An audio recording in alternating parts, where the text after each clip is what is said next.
I'm back with another Front Row Talk podcast, the podcast with expensive opinions. Before I start, make sure you subscribe, you like, you comment, and you share the video. Make sure you check the description down below. I have my link for my TikTok, Twitter, and Instagram. Out of the three, Twitter and Instagram are the two that I use the most. Make sure you check into last episode 146, was it? It felt like I haven't recorded in so long. That's why I'll be losing track. Yeah, 146. I talked about the first round. It was heading. Some series was over already. Some were, heading there. But as you can see by the title, like I said, it felt like I haven't recorded in so long. But I'm back again talking about basketball.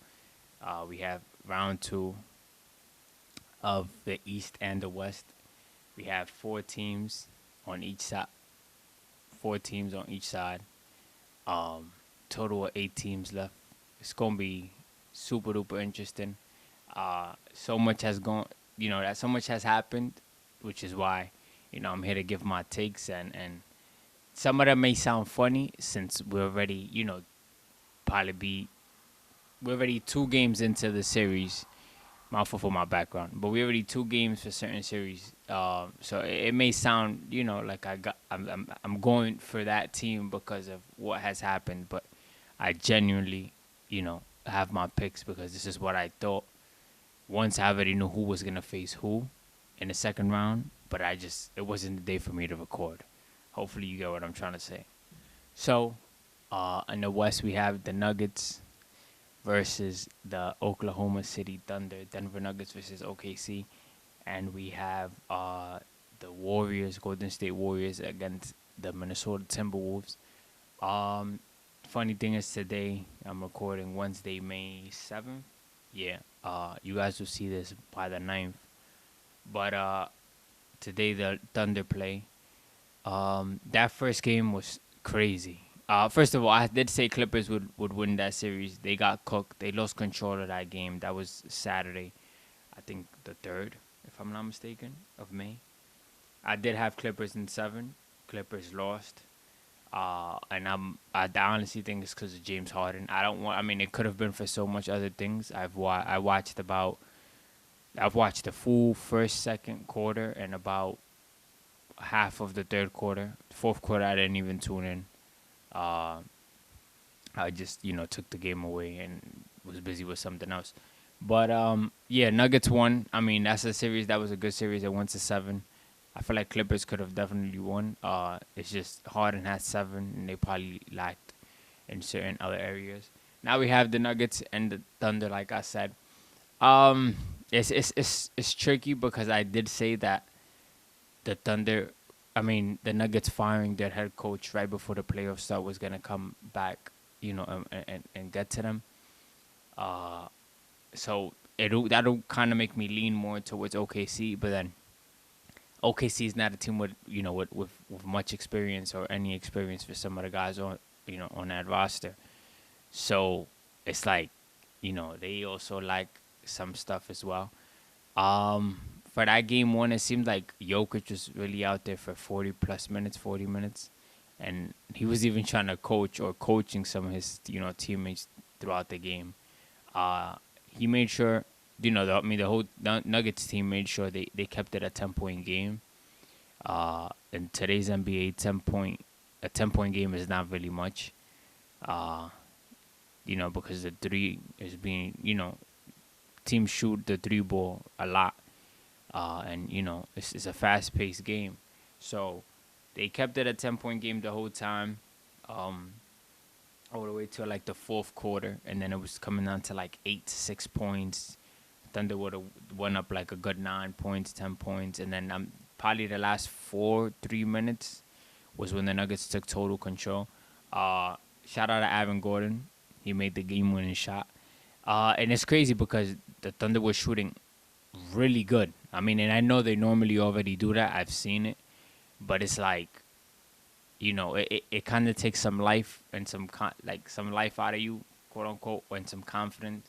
Not confidence, but it's it's like a punch to the gut. You know, you really feel it when you know your team is clicking like that, and then you lose to some guy on the other team. You know, with a game-winning shot. And right before that game-winning shot, Chet Holmgren, he missed 2 free throws. If I'm not mistaken, if he would have made those 2 free throws, they would have won. Because I think they would have been up by 1 or 2. Don't really recall the score of the game. I do know Evan Gordon made a 3 from the left wing. Made that. Thunder had like 1.1, 1.2 seconds on the clock.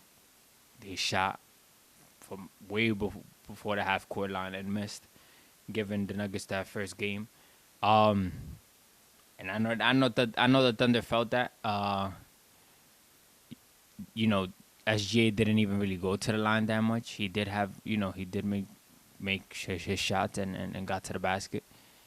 But I don't know, it's gonna be tricky. Today they have game 2. I would say OKC does win today, but it's like how much better do they have to play? I mean, it's just more it's one of those things where if you saw game 1, you would see what I'm talking about.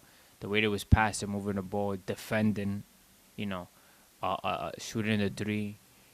It's like, But to make my pick, damn, this is tough. I feel like the series will go 7 games, probably 6, but 7 for sure. I'm leaning more to 7. I'm gonna have to give it to the Nuggets, because I do think even though the Nuggets did get rid of their head coach, that doesn't mean that they can't beat the Thunder. And I feel like always just lack of experience always is gonna get to you at key moments. It's a long series. We got way more games. I'm not saying the Nuggets will sweep the Thunder, but I do have Jokic, winning that series in 7 games.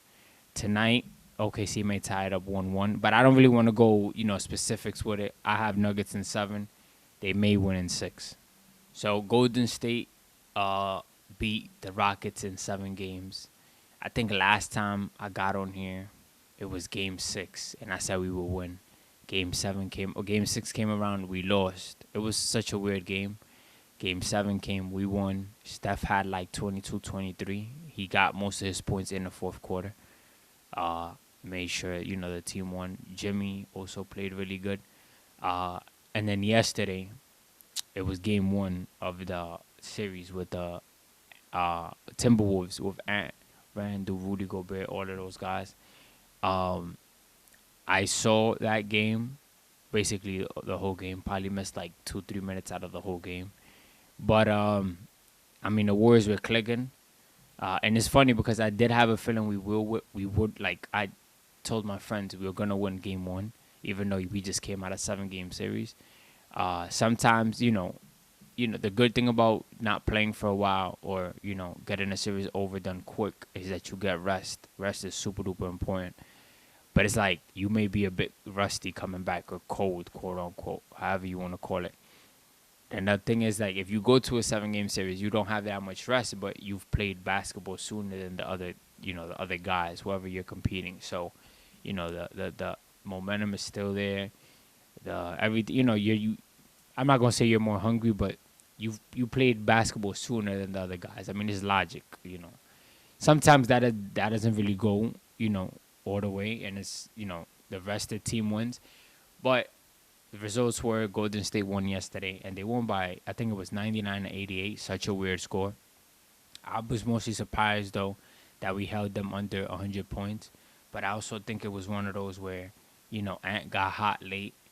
And I think their guys will most definitely shoot better as the series goes. I don't think that they're all going to be cold. But I do love the fact we stole Game 1 and, we did it on the road. We already did what we were supposed to do. What sucks, though, is that hopefully by the time you guys see this, we have, much better news. But Steph has like a left hamstring injury or something like that. And I think it's tier 1. I'm not no doctor or I don't have no type of degree, but they said that for what he has, he misses about 7 to 10 days. So he might be back by Game 5, probably 6. Hopefully, I'm praying 5 because it's a day of rest between each game. So that'll be like 6 days, almost, or 7 days, about a week. like I said, hopefully as the days go by, the news gets better. Them guys need Steph out there 100%. But of course we have Jimmy Butler. He's taken teams to the finals. He lives for the playoffs. Buddy Hield has been playing phenomenal. Shout out Buddy Hield. He played great. I think he had like 26 points yesterday. 25, something like that. But he's shooting the three ball. I mean, it's all net every time he shoots. Contested, open shots.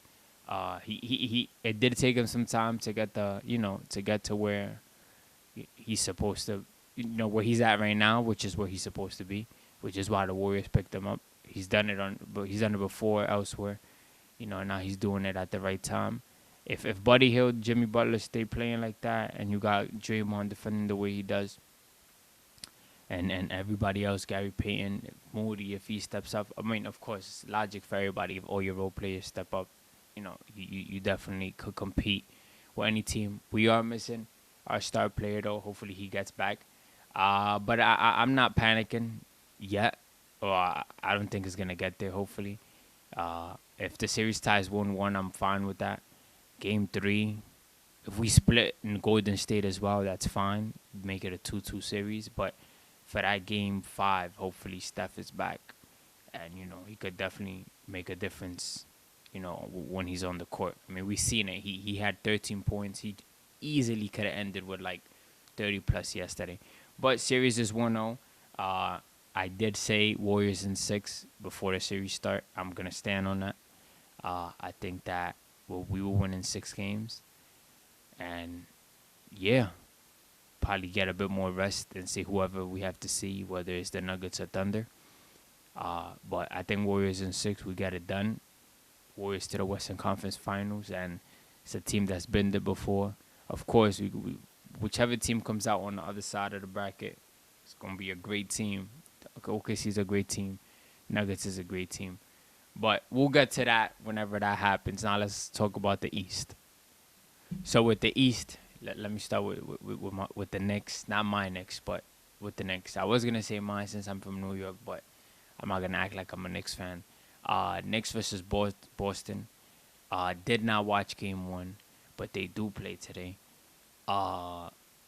Knicks stole Game 1 in Boston, and I think it was a chippy ending or a weird ending because they said that Karl Anthony Towns had fouled Jaylen Brown. They reviewed the call for a couple of minutes, and they came to the conclusion that he did not foul him. So the game ended 103-100.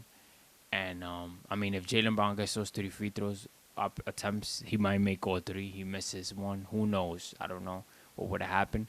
But the Knicks did what they were supposed to do. Knicks fans are going super duper crazy. If Knicks go up 2-0, it's looking scary for Boston. It could still go 7.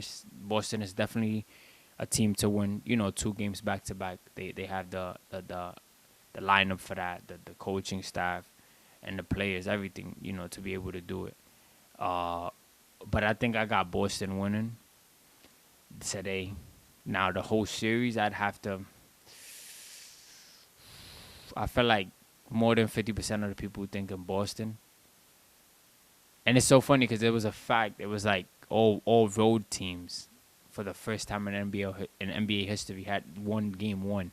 So that means that Warriors won, Pacers, that I'm going to get to that, Knicks, and Nuggets, which is ridiculous, road teams definitely stepped up and did what they had to do early on. But yeah, damn. I'm gonna say Boston because, reality's reality. Boston is a juggernaut of a team. If they start, of course, them all being healthy, everybody being healthy. But this could be the year the Knicks upset. I'm saying that right now. This definitely could be the year that the Knicks, make sure a plot twist happens and they beat the Celtics. I'm going to go with Boston because that's what everybody will go with. I'm not going to lie. Boston definitely, I think, is the better team. But this is the year that the Knicks could make things interesting and advance to the Eastern Conference Finals. And if that happens, New York City's gonna go crazy.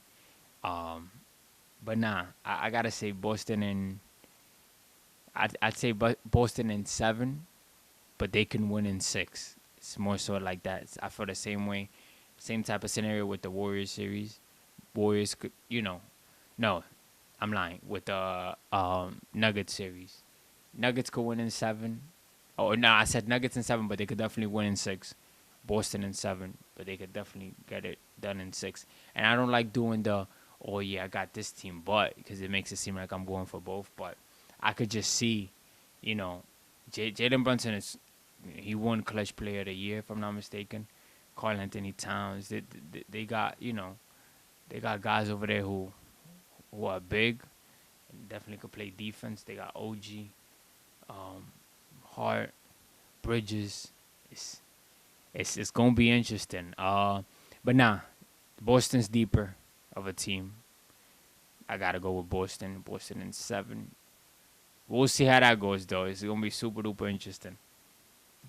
And last but not least, the Cleveland Cavaliers versus the Indiana Pacers. Now, this is the series where I was like, damn, I wish I got up on here and recorded before it started, but it didn't fall on the day I normally record, and my schedule's kind of already set for the week.